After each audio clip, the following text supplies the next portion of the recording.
안녕하세요. 사연 채널 구독자님들. 저는 30대 후반의 두 번째 결혼 생활을 보내고 있는 여자입니다. 20대 후반에 철모르고 결혼했다가 1년 만에 이혼의 아픔을 겪었고요. 그때 잘 맞지 않는 남자랑 함께 살아보며 겪고 느꼈던 불편한 것들이 큰 상처로 남겨져서 그 후에는 연애조차 제대로 해볼 생각을 못한 채 살았습니다. 또 결혼하면 내가 미친 것이다 생각을 하며 살았었죠. 그러던 제가 두 번째 사랑을 찾았고 두 번째 결혼하게 되었는데요. 물론 이 과정에서도 우여곡절이 많았지만 각오를 하고 시작한 결혼임에도 여러 난관들이 생겨 참 난감했습니다. 결혼이란 건 정말로 나라는 사람의 무조건적인 희생이 없으면 불가능한 것인지에 대한 고질적인 문제까지 되돌아봐야 했던 수준이었죠. 재혼을 한 지금의 남편은 저와 마찬가지로 이혼한 전력이 있는 사람입니다. 똑같이 결혼 생활을 1년 정도만 유지를 하다가 바로 이혼을 했더라고요. 한동안 여자를 멀리하고 살았다는 그 말 한마디에 왠지 겪은 상처가 저랑 비슷한 것도 같았습니다. 서로 힘들었던 것들을 보듬어주고 달래주다 보니 정이라도 쌓인 건지 결혼도 하게 되었는데요. 아휴, 제발로 이 지옥까지 또 걸어 들어왔다고 생각을 하니 지금도 후회스럽고 답답해 죽겠습니다. 부디 완벽한 결혼을 꿈꾸는 분들이 그 환상을 좀 깨주시길 바라는 마음으로 제 사연을 적어봅니다. 재혼을 하면서 많은 걸 가져올 생각은 없었어요. 결혼을 한번 해봤고 살림도 한번 합쳐봤으니 이번에는 그냥 뭐든 간소하게 하고 끝내자는 마음이 컸죠. 결혼식도 또 한다고 사람들을 초대하기가 조금은 민망해서 가족들만 일부를 추려 다 같이 모여 밥 먹는 자리로만 통을 쳤고요. 그래도 드레스를 입고서 결혼을 하는 기분은 꼭 내보고 싶어 원피스형의 단정한 옷을 맞춰 입긴 했습니다. 시어머니 되시는 분이 본인도 드레스를 꼭 한번 입어보고 싶다며 엉뚱한 소리로 고집을 피우신 바람에 시어머니는 저랑 비슷하지만 훨씬 긴 드레스 형태의 분홍색 한벌을 맞춰 입으셨고요.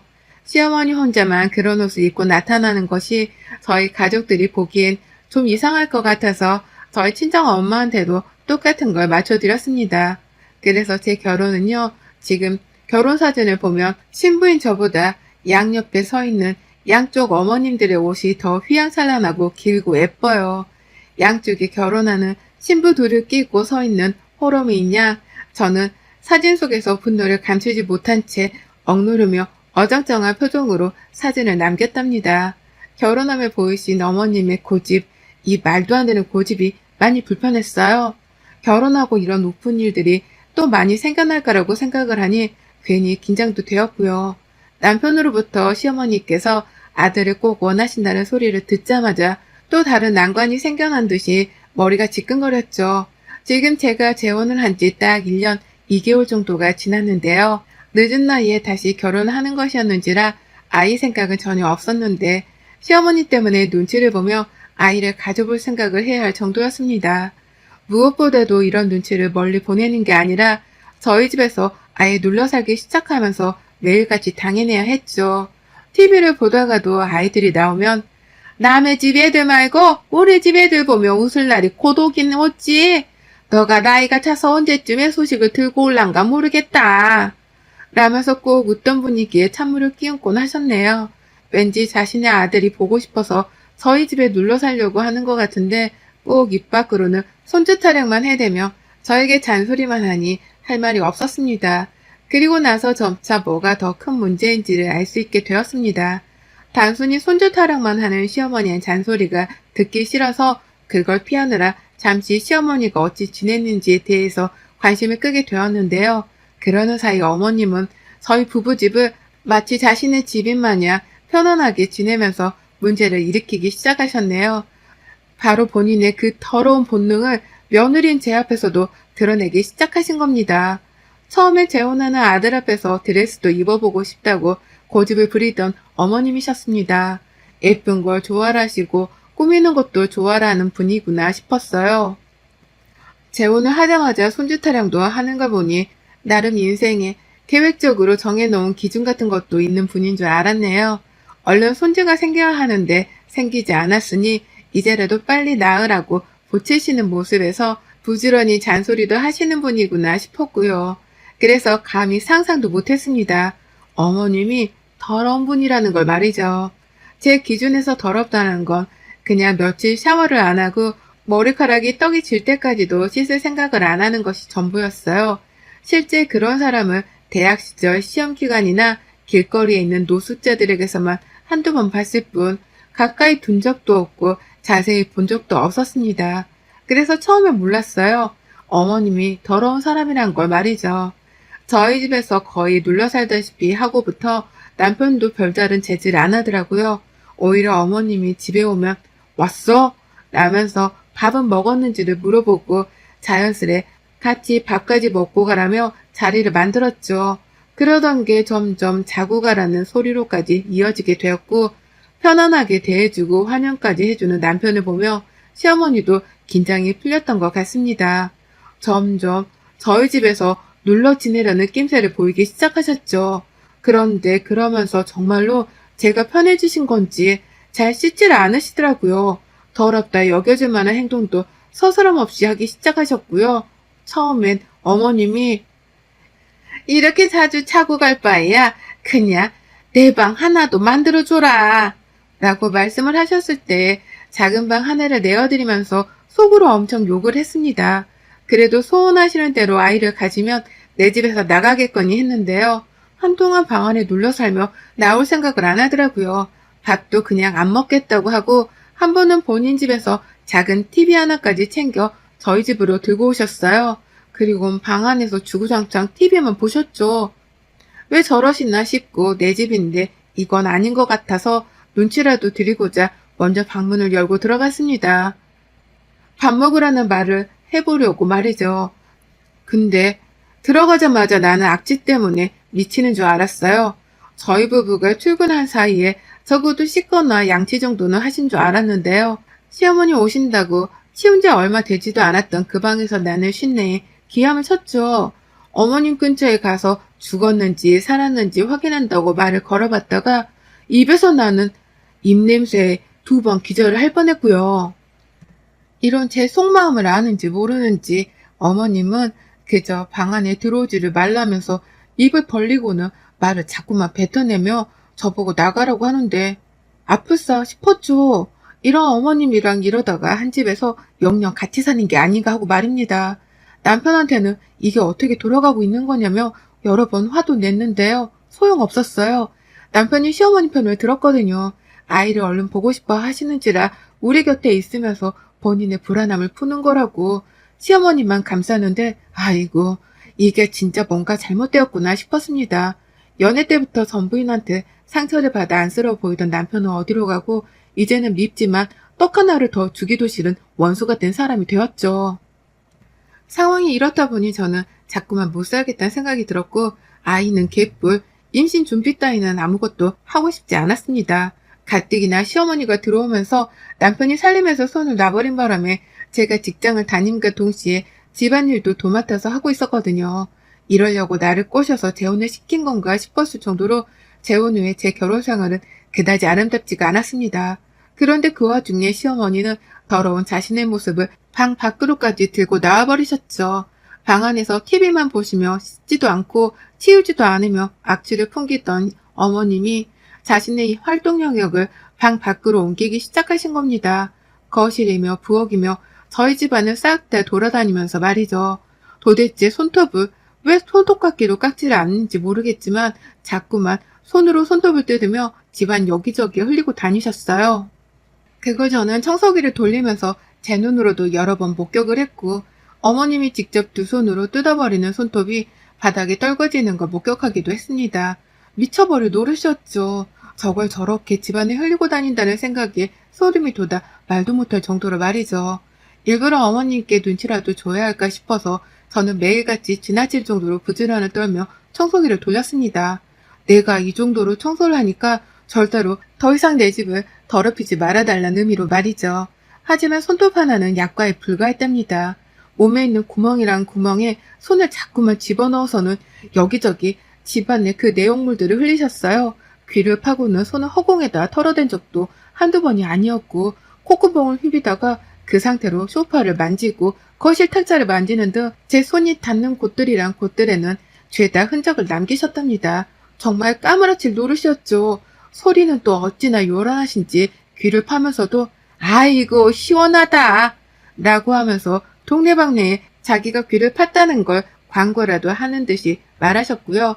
코를 파고 나서도 아이고 왕딱지네 라면서 상상이 될 정도의 더러운 말을 아무렇지 않게 뱉어내면서 제가 듣도록 하셨어요. 온몸에 닭살이 쫙 끼치는 건 말도 못했고 내가 언제까지 내 집에서 이런 소리와 이런 더러운 광경을 보고 들어야 하나 싶어 괴로웠습니다. 출근을 할 때에는 시어머니가 또 어디다 더러운 자신의 내용물을 떨어뜨려 놨을까 싶어 그게 걱정이 되었고요. 퇴근을 할 때에는 어머님을 또 봐야 한다는 생각에 다른 걱정을 했습니다. 출근을 해도 고민이고 퇴근을 해도 고민이었어요. 집에 와도 고민이고 집을 나서도 고민이었던 거죠.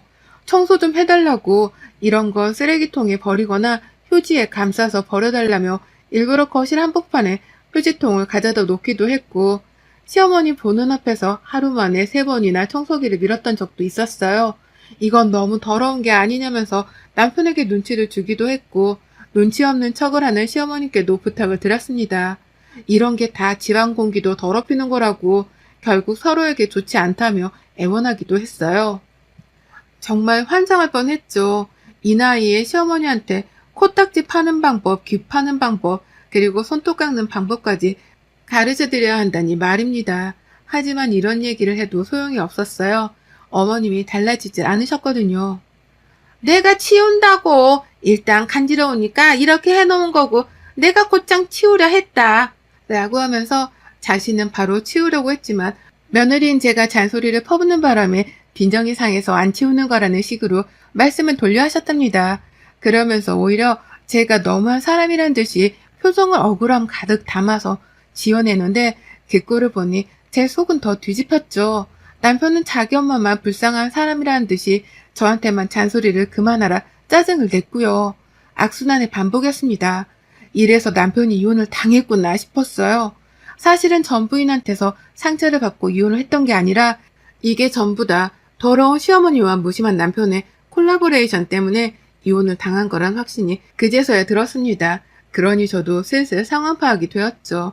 내가 재혼을 잘못했고 이러다 2번의 이혼도 할지 모르겠구나 라는 걸 말이죠. 그러는 와중에 남편과 시어머니께 한 방울 먹었습니다. 제가 너무 힘들어서 한동안 청소기고 뭐고 돌리지도 않았어요. 내가 청소를 안 하면 당연히 남편이 해줄 거라고 믿으면서 일부러 집안일에 손을 놔봤습니다.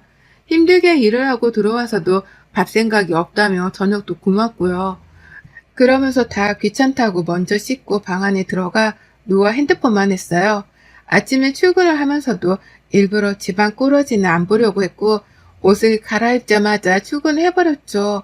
그러면서 이혼하자는 말이 목구멍까지 남은 상태에서 억지로 퇴근을 하고 집에 들어갔는데요. 그만 그동안에 난장판이 되어버린 집안꼴을 목격하고 말았습니다. 그건 흡사 쓰레기장, 정말 어디 빈민가의 빈민촌에나 있을 법한 것으로 추정이 되는 개판의 쓰레기장과도 맞먹었네요. 현관에서부터 누가 흘린 건지 손톱 하나가 또 놓여져 있었는데요. 색깔이 누르스름하고 크기가 작은 것이 딱 봐도 우리 집 노인이 시어머니 것이더라고요. 순간 하씨 라는 탄식의 욕이 쏟아져 나올 뻔한 그때 제 시선이 자연스레 손톱을 따라 그 뒤에 거실로 천천히 옮겨졌는데요. 아유, 여기저기 코를 푼 건지 휴지가 널브러져 있고 제가 저녁도 아침도 안 해주니 배달 음식을 시켜 먹었나 본데 남기고만 잔반들이 탁자 위에 막 놓여져 있는데 냄새가 그런 악취가 또 없더라고요. 그 와중에 덥다면서 창문은 죄다 닫고 에어컨은 빵빵히 켜놓은 바람에 냄새가 정말 환장의 조합이었습니다. 놀래서 당장 환기부터 시켰고 그제서야 시어머니를 찾았어요. 집안꼴을 이따위로 만들어 놓으면 어쩌냐는 저의 속마음이 본능적으로 튀어나오면서 정말 극도의 분노 상태로 어머님을 찾았는데요. 정말 뜬금없는 곳에서 어머님을 발견하고 말았습니다. 어머님이 글쎄 제 침대 안에서 제가 눕는 베개에 씻지도 않고 떡이 진 그 머리를 기대고는 누워있다가 딱 걸린 거예요. 아우 씨, 정말 욕이 안 튀어나올 수가 없었네요. 저 더러운 머리를 설마 지금껏 내 베개 위에 자주 눕힌 건가 싶어서 그간에 제가 베개맡에서 휴식을 취했던 순간들이 스쳐 지나가며 말도 못하게 괴로웠습니다. 더러웠으니까요. 어쩐지 시어머니한테서 나는 냄새가 침대 안에서도 나는 것 같은데 내가 너무 하루 종일 더러운 꼴만 보느라 민감해서 그런가 보다 싶어 그냥 억지로 눈을 감곤 했거든요. 근데 그게 다 어머님이 제 허락도 없이 제 침대 안에 들어와 주무셔서 그런 거라 생각하니 소름이 쫙 끼치더라고요. 왜 여기 계세요? 라고 환장하며 물어보니 어머님이 그러셨어요. 여기 침대가 좋아서 라고 말이죠. 저희 집에 무작정 들어와 살겠다고 놀라 사신 바람에 침대를 따로 사드리지 못한 채 이불을 깔아드렸거든요. 그랬더니 저희 부부가 쓰는 침대가 부러우셨던 겁니다. 그러니 저희 부부가 출근하고 집에 없을 때마다 일방적으로 방 안에 들어와 마음대로 들어 누우셨던 거죠. 전 그런 줄도 몰랐습니다. 더러운 시어머니를 보며 소름이 여러 번 돋곤했던 제 이 기분을 깨끗하게 씻겨내겠다며 1시간이 넘게 샤워를 하고는 산뜻한 기분으로 침대 위에 눕곤 했었는데 그게 제 하루의 유일한 낙이고 행복이었는데 알고 보니 제 신성한 침대조차도 시어머니께 이미 오래전 더럽혀졌더라고요.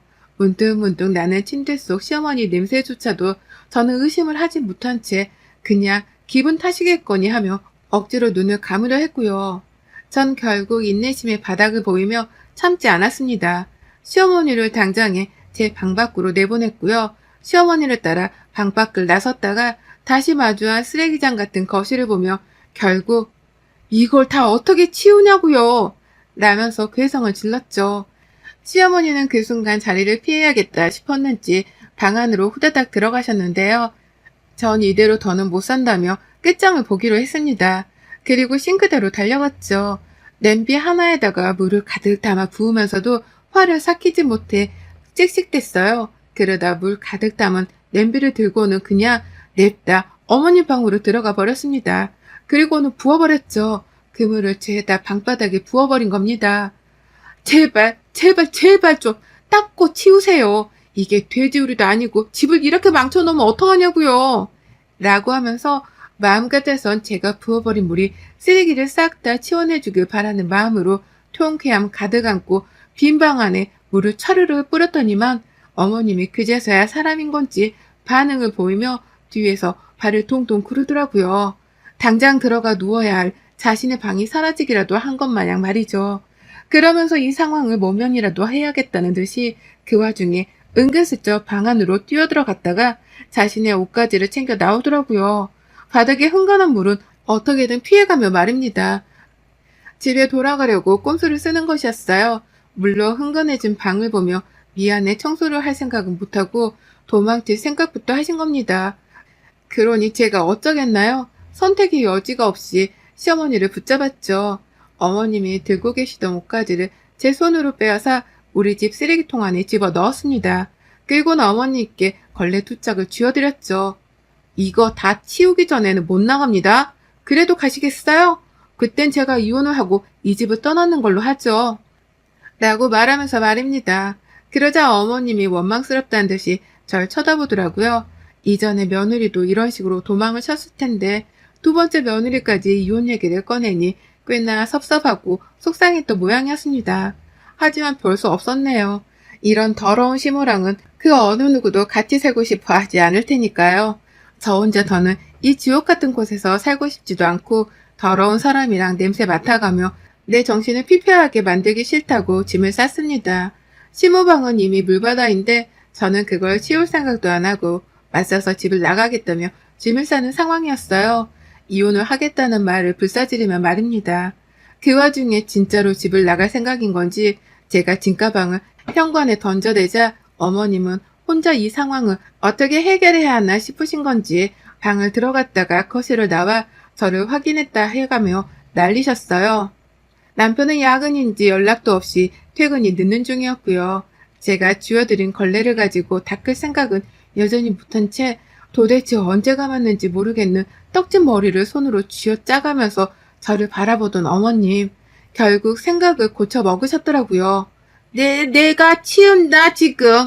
내가 정말 더럽고 안 입고 와서 이거 치우고 내 집 갈라니까 넌 그냥 가만히 있어.